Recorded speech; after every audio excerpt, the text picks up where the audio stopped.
So before I throw the parts on, I just want to give a quick shout out to the Rich Meister. So that's my boss, my mentor, and all this Harley stuff. He does stuff right, and I tend to listen to him because my methods sometimes tend to backfire on me, and I learn a lot. But obviously, that's how you learn, right? You got to go through hell.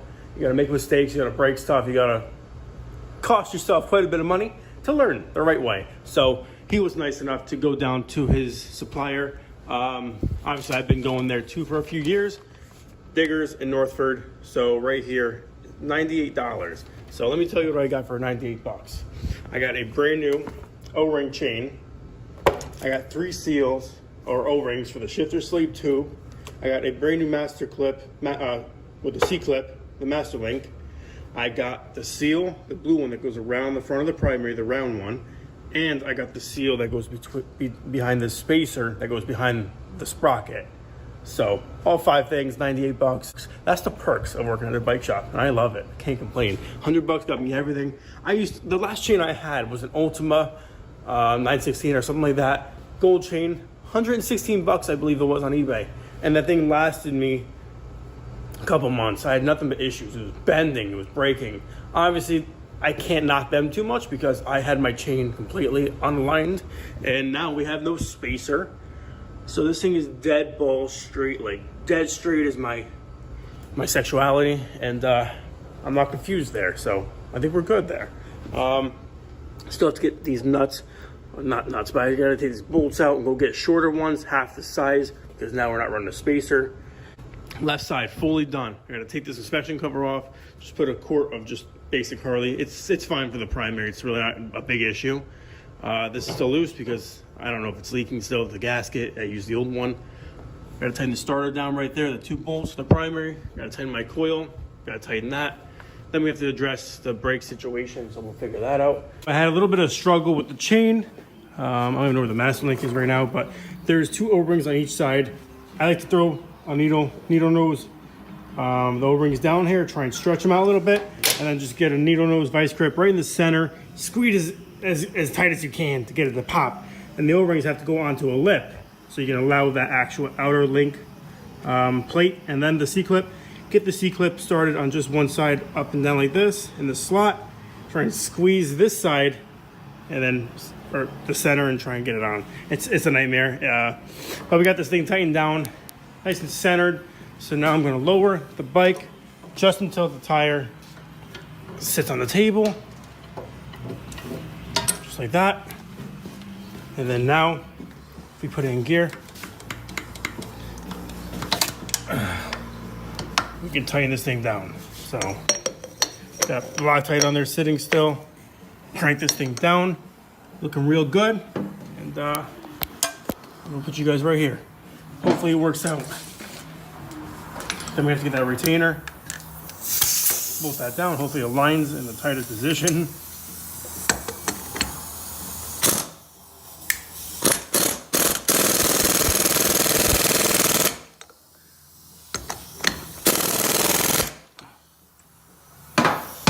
All right, I'm gonna call that probably a success. Not even joking. The exact way that I tighten this thing down, look at that.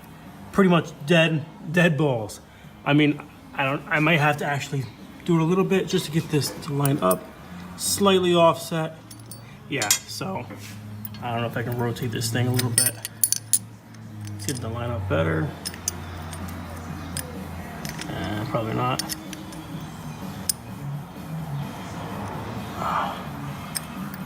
So I'm gonna crank this thing down just like half a dugga or a quarter. Okay, so chain is done. It's brand new, so it's a little sloppy, but we still have room, obviously, to pull it back. So if it was like this, it would have been an issue, but it'll stretch a little bit. I'll move it all the way forward, and I'll take one link out when that time comes. But for a couple miles, it should be all right just to get going. These are tightened down perfectly. This thing spins perfectly still. This is all cleaned up. This is as clean as it's gonna get. This is all tight. Everything else is good, ready to go. Little jack shaft assemblies right here. So I'm gonna take the inner primary, take it outside, and I'm gonna clean the hell out of that thing because it's full of just RTV, just crust and dust just from sitting around. So, all right, so here's the crusty inner primary. So there's our sleeve right there. We have no O-rings at all. We had that one crushed one right here and like no right here. Well, I mean, one's for the slot for that bracket, and this is the one that goes out the front primary, which is already crushed too. RTV just made that thing leak everywhere. So this is actually the primary that we had an issue with. So cracked right here. GB weld really didn't do anything, but it's still flat. It should bolt down fine, but we have to clean this all up. I really don't care about this stuff, just the bearing and the seal I care about. And this whole inside has to get done. There's just RTV shit everywhere. So let's take care of that real quick and clean this hole out. Get that shifter sleeve on. Put it right on. We're good to go. Okay guys, so it's the part of the build where I'm going to be installing fresh fluids on my bike.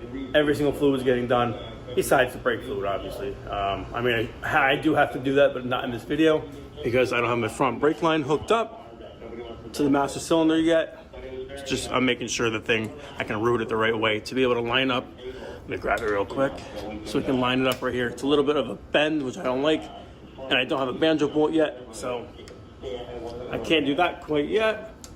But today we're going to be running our VR1, which is best, I believe, for the abuse, the limiter, and just the high revving and the racing of the bike. The high zinc in it, so it protects it from friction and getting too hot and getting dry inside when you're just holding it wide open. It just tends to lose oil pressure, or it just doesn't stay between the metal where it's supposed to be. So I run that all the time. It's the best, I believe, for the limiter stuff. So do your research before you use that stuff, but I was told it's the best stuff for stunts by a reputable person. Red line. So for the transmission, 1 full quart. So I'm gonna put 2.5 quarts, which is half of this bottle, in the engine. So 1 full quart in the tranny, 1 full just Harley primary fluid. Doesn't matter. Primary doesn't really get too hot. It's not too bad. So this is fine. Never had an issue with that. So 1 quart, and then 2.5. Run it for a little bit, for a half hour, whatever. Go for a quick ride. Then check your dipstick, and then if you have to add a little bit, add a little bit. I don't like to throw 3 quarts in one shot, just in case either you have a leak on your bike and you don't want to waste 3 quarts. So 2.5 is better than losing 3. And you don't want to have too much oil in there. Obviously, blow a seal or something, too much pressure. Pop your dipstick up all over your bike, your pipe. Don't do that. So it's always nice to start with 2.5 and just go from there. So right now, get this off, and we're gonna start with our red line. All right, so if you guys can see, where's my finger? Right there. It's almost done dripping. So here's a little funny story that just happened. I go upstairs, I get a text. He said, come upstairs. Rich Meister, my boss. Go upstairs. What's he think I am, a dog? He got salt and pepper on the ground, and he's got a plate of fresh eggs. Really? Come on. I feel like a fucking dog over here. I'm at the door upstairs. I'm like, woof, woof. Yeah, thanks, Rich. Thanks, I appreciate it. So I'm not done with my breakfast, and I'm gonna go upstairs now with a little bit of a message. You want to treat me like a dog? I'm gonna speak back like a dog.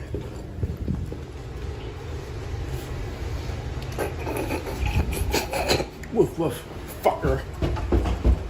Okay guys, so I swear on my nuts, this is the first time we're starting this thing. So I just have to tighten these up. These are loose when I just put it in place. The negative side might be a little loose too, but I really can't get to it. But we have this fully done. We have 1.5, almost 2 quarts of engine in there. So before I put any more in, I just want to make sure we don't have an issue with it starting. So this is fully done, 1 quart. No leaks, so the gasket might be all right. We won't really know until we start it for sure because the pressure and then throwing it all around. I use Teflon sealant for that drain plug and the actual engine drain plug. Nothing's dripping at all under the bike. So hopefully that's a good thing. Hopefully it stays like that. So right now, headlight's not wired up, so that doesn't work, but we're gonna give it a shot. I'm so nervous.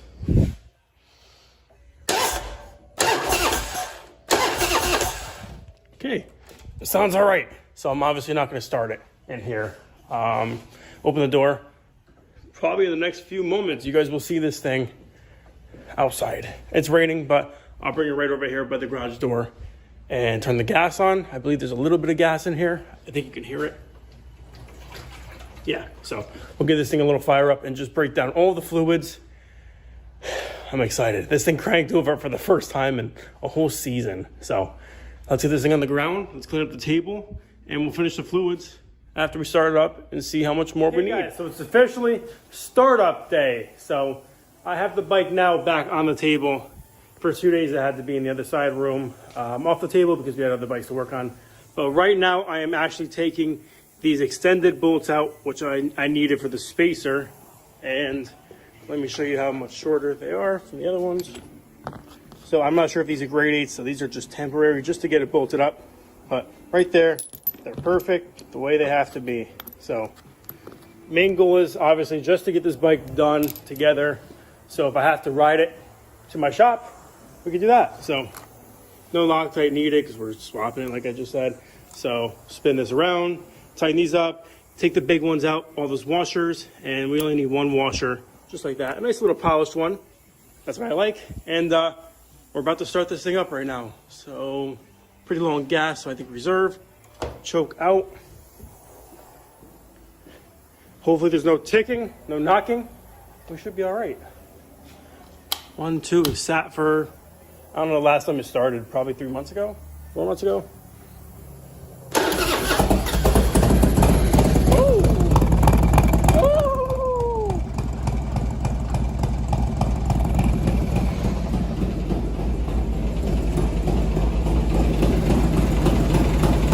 Okay. No vibration. No vibration. No vibration. No clunking. No leaking.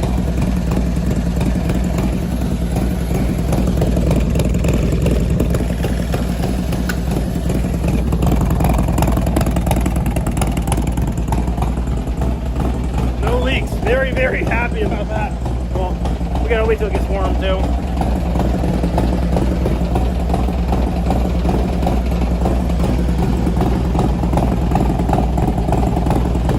What happens if I put it in gear? Clutch in. We're gonna bang you guys down real quick. There we go. I'll let this out.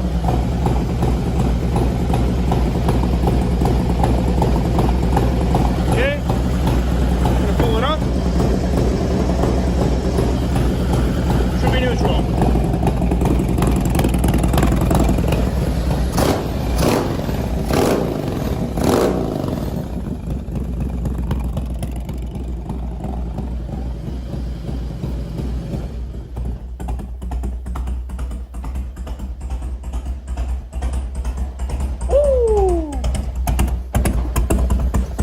All right, that's it. Just want to get the temp quick so I can check tranny level now. That should have went down. Check oil now. Primary is still 1 quart. That's fine. There's no sight glass, no way to check it. Unless you pull this off, it should be dripping out of here, I believe. But 1 quart, never had an issue.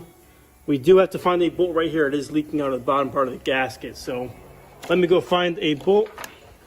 There we go. Found the bolt. Same thread pitch. Same length as the other ones, just not a button head. So let me tighten this down real quick. Hopefully it seals up. Okay, so I still can't do the front brake line, which is honestly the last part that I have to put on the bike. Can't do that until I get a banjo bolt. So I have to go find one of those at either my shop or go buy one for $5-10, whatever.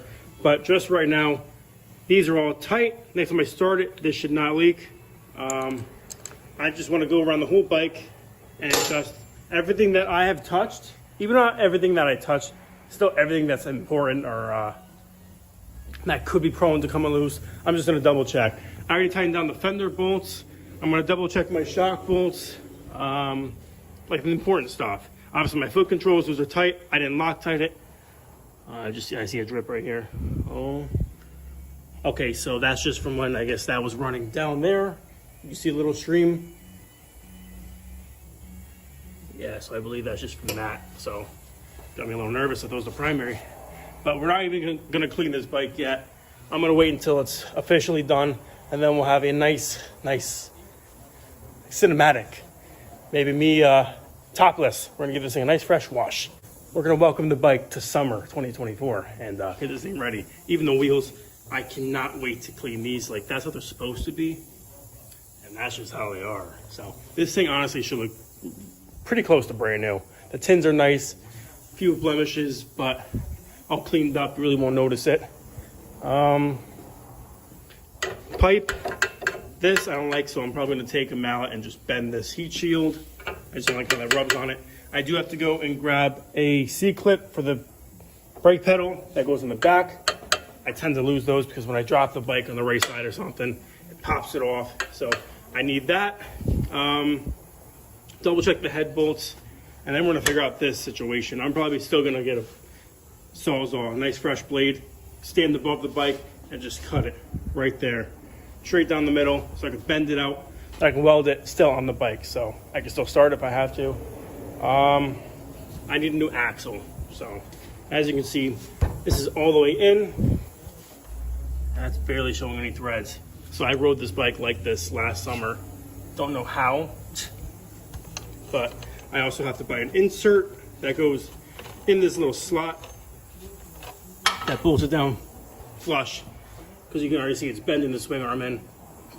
So we can't have that. They actually found 6 banjo bolts, one size and the other size. So in between, it's an older style, the smaller ones, but look at that. One of the 3 bigger ones.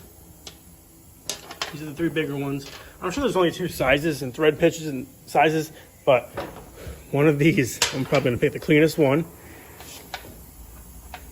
Look at that. That's a little hard one-handed, but you guys just saw, we just had it in, and now we can get brakes on this bike. So we can actually bleed the brakes today. And one little issue, I guess. So the brake line, the hole for the banjo bolt up top, I hope it's not the smaller diameter. I hope it's the bigger one. So these look like the bigger ones. I had that bolt out and it looked like this size thread. So I'm assuming if these bottom holes are the same size as the rest of the line, the top hole should be the same, theoretically, right? So I'm gonna go with the brake line and hope this fits, because I don't wanna have to drill it. If I have to drill it just a little bit, just a hair, it'll be okay. It'll still seal, I think, but let's just hope. Let's go grab that. Okay guys, might be screwed here. So this is it.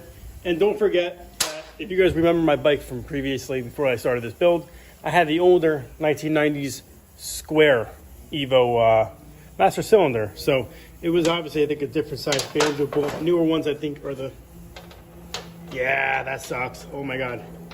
It's a small one. I can't even hog that out because it's probably gonna take most of it away. Most of the diameter. You guys see that little path in there that goes around for the brake fluid to get down the line? If I cut this, is he gonna get rid of that? All right, I got no other choice, so I'm just gonna drill it. I mean, I have no other use for this, so I'm just gonna give it a shot. Guys, we're not playing around anymore. So instead of cutting it and having to weld it, it might look kind of shitty too. I'm just gonna go ahead. I got this. I got arms. We're just gonna put it in there, probably halfway. I know it's gonna mess the baffling up and all that, but I'm just gonna give it a shot. So we can always fix it if we have to. So it's not gonna be too bad. Can you guys see?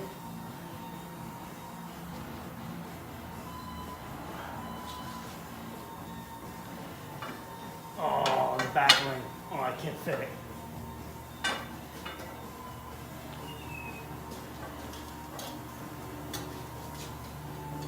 Oh, come on.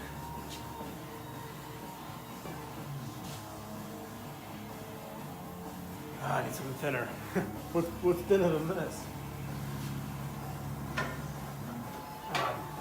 So that pipe was too big, so I just used probably just a 15 inch, it says it right there.